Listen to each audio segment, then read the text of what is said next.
तो बच्चों अपने भाग 1 के अंदर चैप्टर नंबर 1 से 7 तक का अभ्यास किए। आज अपने भाग 2 में चैप्टर नंबर 1 शेयर पूंजी के हिसाब अकाउंटिंग फॉर शेयर कैपिटल्स के विषय में अभ्यास करेंगे। अब देखो, कोई भी मैंने कक्षा 11वीं के अंदर आप लोगों को कंपनी के विषय में समझाया था। बीए में कंपनी किसे कहते हैं कि भाई सामान्य उद्देश्य के लिए एकत्रित हुए व्यक्तियों का समूह अर्थात कंपनी। उस कंपनी को अपने 2 भागों में बांटे थे, एक निजी कंपनी और एक सार्वजनिक कंपनी।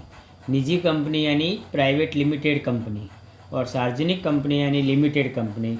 निजी कंपनी में कम से कम 2 सदस्य से स्टार्ट की जाती है, जबकि सार्वजनिक कंपनी कम से कम 7 सदस्यों से स्टार्ट की जाती है और जिसमें सदस्यों की संख्या असंख्य होती है।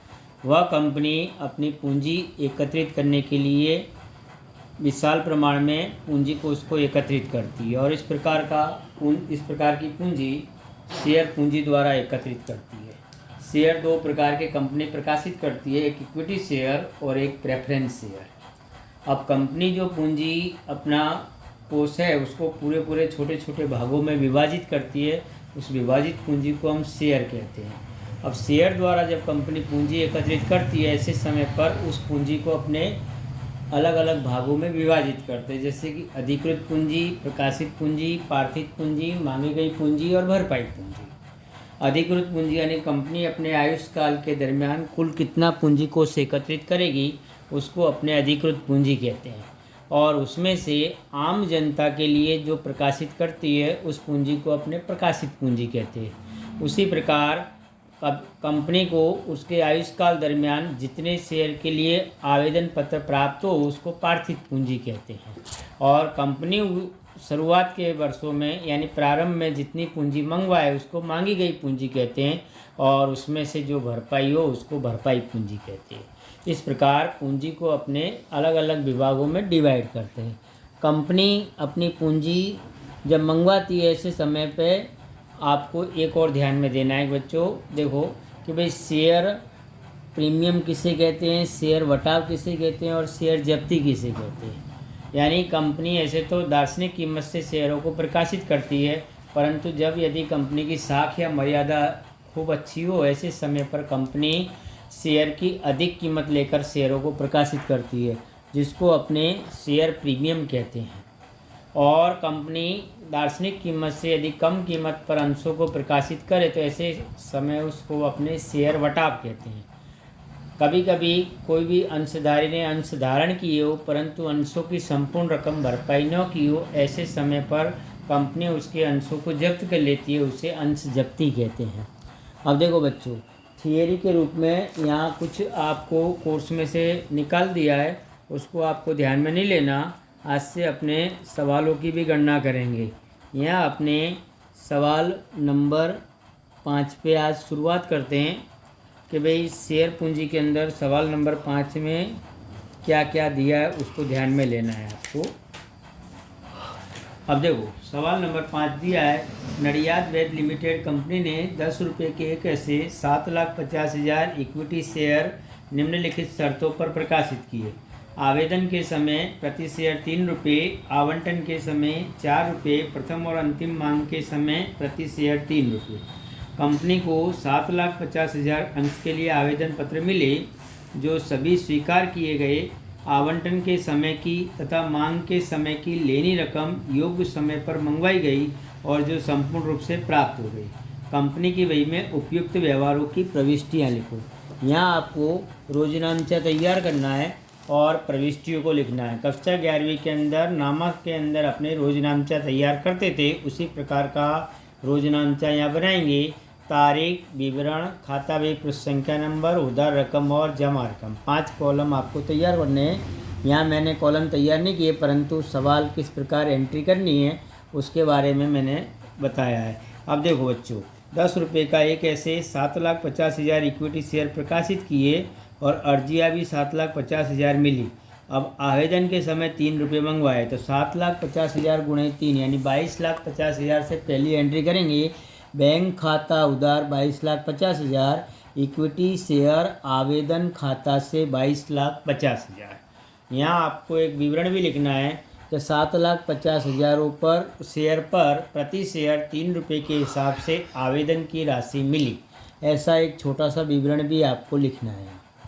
अब दूसरी एंट्री बच्चों यहाँ क्या होगी कि आवेदन की राशि को अपने अंश पूंजी खाते ले गए, तो यहाँ क्या एंट्री करेंगे, इक्विटी शेयर आवेदन खाता उधार और इक्विटी शेयर पूंजी खाता से।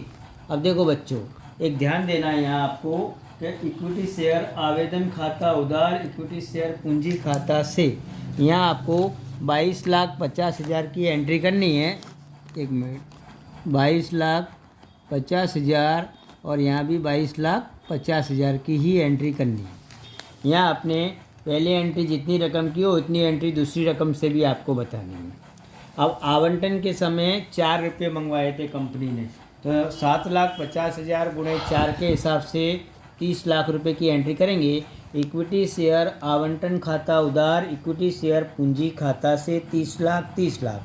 अब यहाँ विवरण लिखेंगे बच्चों कि भाई 7,50,000 इक्विटी शेयर पर 4 रुपये के हिसाब से आवंटन की राशि लेनी हुई, ऐसा आपने यहाँ बताएंगे बच्चों।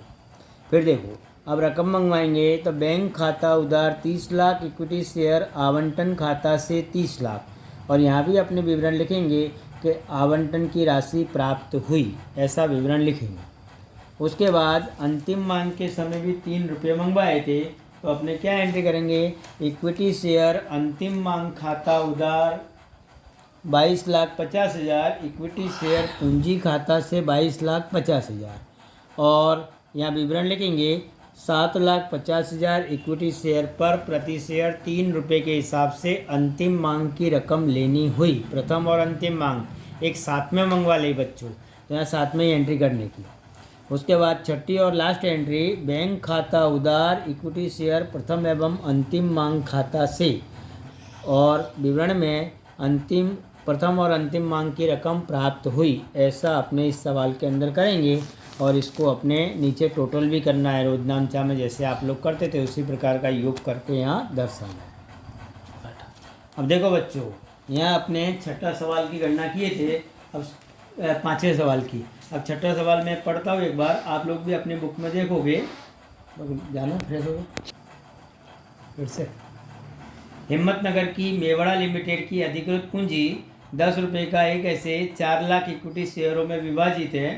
कंपनी ने उसमें से 3 लाख इक्विटी शेयर प्रकाशित किए। प्रति शेयर राशि निम्नानुसार मंगवाई। आवेदन के समय 4, आवंटन के समय 3 और अंतिम मांग के समय 3। कंपनी को 3,60,000 इक्विटी अंश के लिए आवेदन पत्र मिले। अतिरिक्त शेयर के लिए प्राप्त आवेदन पत्र अस्वीकार किए गए और उन आवेदकों को राशि वापस लौटा दी गई। एक शेयर धारक आशा ने धारण किए 2,000 इक्विटी शेयर पर अंतिम मांग के अलावा सभी अंशों पर रकम अंतिम मांग की और आवंटन की प्राप्त हो गई। कंपनी की बही में उपयुक्त व्यवहारों की प्रविष्टि लिखो। इक्विटी शेयर पूंजी खाता, इक्विटी शेयर आवेदन खाता, इक्विटी शेयर आवंटन खाता और इक्विटी शेयर अंतिम मांग खाता तैयार करो। अब देखो बच्चों, यहाँ अपने को 4 लाख इक्विटी शेयरों में पूंजी विभाजित है, परंतु प्रकाशित किए 3 लाख, जबकि अर्जियाँ मिली यहाँ 3,60,000। तो प्रथम एंट्री जब रोजनामचा के अंदर अपने तैयार करेंगे, यहाँ रोजनामचा, तारीख, विवरण, खाता बही, क्वेश्चन का नंबर, उधार रकम और जमा रकम, रोजनामचा आपको बनाना है। और 4 खाते बनाने, जो अपने कक्षा 11वीं के अंदर खाता बही और खतौनी बनाते थे, उसमें खाते तैयार करते थे, उसी प्रकार के खाते यहाँ तारीख, विवरण, रोजमेल, पाना नंबर, रकम, तारीख, विवरण, रोजमेल, पाना नंबर, रकम, इस प्रकार 4 कॉलम उधार बाजू, 4 खाने जमा बाजू, कोने पर उधार जमा भी लिखेंगे और मिडल में खाते का नाम लिखेंगे। इस प्रकार के 4 खाते बनाने और एक रोजनामचा बनाना है। अब देखो बच्चों, यहाँ 3,60,000 गुणे के 4 के हिसाब से 14,40,000 की पहली एंट्री करेंगे। बैंक खाता उधार इक्विटी शेयर आवेदन खाता से 14,40,000 पहली एंट्री।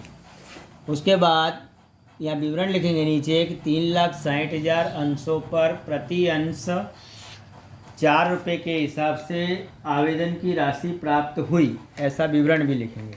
इस आवेदन की, अब देखो बच्चों, यहाँ विभाजित 4 लाख अंशों में थी, 3 लाख प्रकाशित किए, अर्जियाँ मिली 3,60,000। अब उसमें से 60,000 अपने को वापस लौटा देने, क्योंकि जो ज़्यादा मिले उनको वापस करेंगे। तो यहाँ दूसरी एंट्री है, इक्विटी शेयर आवेदन खाता उधार 14,40,000, इक्विटी शेयर पूंजी खाता से 12 लाख और बैंक खाता से 2,40,000। मतलब 60,000 अर्जियों को वापस लौटाए 4 रुपये के हिसाब से, तो वापस लौटाएंगे तो बैंक खाता जमा करेंगे अपने इधर और विवरण लिखेंगे, आवंटन की राशि को अंश पूंजी खाते ले। अब देखो बच्चों, आवंटन के समय 3 रुपये मंगवाए थे, अब अंशों की संख्या रह गई 3 लाख, तो 3,60,000 में से 60,000 लौटा दिए। तो उसकी एंट्री करेंगे, इक्विटी शेयर आवंटन खाता उधार 9 लाख, इक्विटी शेयर पूंजी खाता से 9 लाख, 9 लाख की एंट्री करेंगे। उसके बाद चौथी एंट्री, बैंक खाता उधार 9 लाख, इक्विटी शेयर आवंटन खाता से 9 लाख। इनका भी विवरण लिखना है बच्चों। यहाँ जैसे विवरण लिखेंगे, आवंटन की राशि प्राप्त हुई, ऊपर विवरण लिखेंगे 3 लाख अंशों पर प्रति शेयर 3 रुपये के हिसाब से आवंटन की राशि लेनी हुई और बैंक खाते वाली एंट्री में प्राप्त हुई, ऐसा लिखेंगे। अब देखो बच्चों, अंतिम मांग के समय भी 3 रुपये मंगवाए, तो क्या एंट्री करेंगे, इक्विटी शेयर अंतिम मांग खाता उधार 9 लाख, इक्विटी शेयर पूंजी खाता से 9 लाख और विवरण लिखेंगे 3 लाख अंशों पर प्रति अंश 3 रुपये के हिसाब से अंतिम मांग की रकम लेनी हुई और फिर रकम मंगवाएंगे, परंतु एक अंशधारी जिसने 2,000 अंश धारण किए थे उसने अंतिम मांग की रकम नहीं भरी। अब 2,000 अंशों पर अंतिम मांग कितनी थी, 3 रुपये, तो 6,000 रुपये कम मिलेंगे। तो बैंक वाली एंट्री में 9 लाख में से 6,000 घटा के 8,94,000 बताएंगे। तो बैंक खाता उधार 8,94,000, अप्राप्त अंतिम मांग खाता उधार 6,000 और इक्विटी शेयर अंतिम मांग खाता से 9 लाख रुपये। इस प्रकार अपने बताएंगे। अब देखो बच्चों, यहाँ अपने ने 4 खाते पूछे और 4 खाते तैयार किए, उनमें आपको खतौनी भी करनी है। अब पहली एंट्री की खतौनी कैसा होगा, बैंक खाता उधार इक्विटी शेयर आवेदन खाता से। अब अपने पास बैंक खाता नहीं है परंतु आवेदन खाता है, तो आवेदन खाते में जहाँ बाजू लिखेंगे अपने जो आवेदन खाता है उसकी जहाँ बाजू तारीख 1 और बैंक खाता 14,40,000, मतलब उधार को जमा बाजू के नाम से लिखना है, जमा में उधार बाजू का नाम लिखना है। अब दूसरी एंट्री है, इक्विटी शेयर आवेदन खाता उधार इक्विटी शेयर पूंजी खाता से और बैंक खाता से। अब देखो, बैंक खाता नहीं है परंतु आवेदन और पूंजी खाता है, तो आवेदन खाते की उधार बाजू तारीख 2, इक्विटी शेयर पूंजी खाता 12 लाख रुपये ऐसा बताएंगे और पूंजी खाते की जमा बाजू इक्विटी शेयर आवेदन खाता या पूंजी खाते की जमा बाजू इक्विटी शेयर आवेदन खाता 12 लाख रुपये ऐसा अपने यहाँ बताएंगे बच्चों, बराबर। और आवेदन खाता में फिर 2 तारीख फिर से लिख के बैंक खाता 2,40,000 ऐसा बताएंगे अपने, 2 बार लिखेंगे, मतलब इक्विटी शेयर पूंजी खाता और इक्विटी शेयर आवेदन खाते में उधार बाजू और उधार बाजू ही बैंक खाता। अब देखो, इक्विटी तीसरी एंट्री है, इक्विटी शेयर आवंटन खाता उधार इक्विटी शेयर पूंजी खाता से। तो आवंटन खाते की उधार बाजू इक्विटी शेयर पूंजी खाता और पूंजी खाते की जमा बाजू इक्विटी शेयर आवंटन खाता, ऐसा आपने लिखेंगे। चौथी एंट्री में बैंक खाता उधार इक्विटी शेयर आवंटन खाता, तो यहाँ बैंक खाता नहीं है परंतु आवंटन खाते में जमा बाजू बैंक खाता 9 लाख रुपये अपने ऐसा बताएंगे। फिर 5वीं एंट्री है, इक्विटी शेयर अंतिम मांग खाता उधार इक्विटी शेयर पूंजी खाता, तो अंतिम मांग खाते की उधार बाजू इक्विटी शेयर पूंजी खाता ऐसा लिखेंगे अपने और इक्विटी शेयर पूंजी खाते की जमा बाजू इक्विटी शेयर अंतिम मांग खाता ऐसा अपने 9 लाख रुपए बताएंगे। और लास्ट एंट्री है, बैंक खाता उधार अप्राप्त मांग खाता उधार और इक्विटी शेयर अंतिम मांग खाता, तो इक्विटी शेयर अंतिम मांग खाते की जमा बाजू बैंक खाता और अप्राप्त मांग खाता ऐसा अपने इधर बताएंगे। इस प्रकार अपने खाताओं में खतौनी करनी है।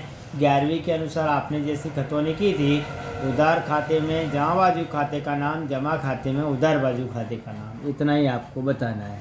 इस प्रकार इस सवाल की अपने पूर्णाहुति करते हैं और बाकी का अपने कल अगले वीडियो में समझेंगे बच्चों। इन दोनों सवालों को आपको अपनी पाठ्य पुस्तक के आधार पर देखकर अपने चौपड़े में करना है।